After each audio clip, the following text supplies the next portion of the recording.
while talking about the personal law of non-Muslims, I was also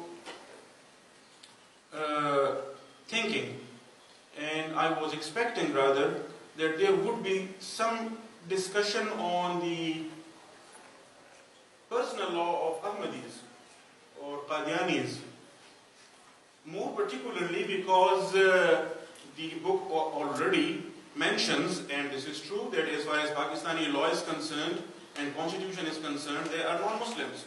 And the book, in the very introductory part, talks about defining a Muslim.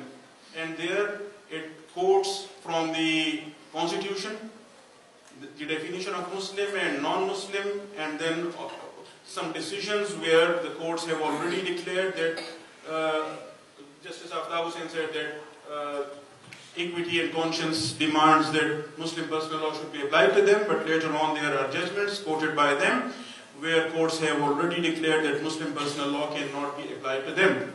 Yes, Muslim personal law cannot be applied to them till the time they are declared non-Muslims in the constitution and law in Pakistan. But what is the law applicable to them then? That question bothers me. And this is something for which, if you two do not work, I should try to do something. Okay, that's great.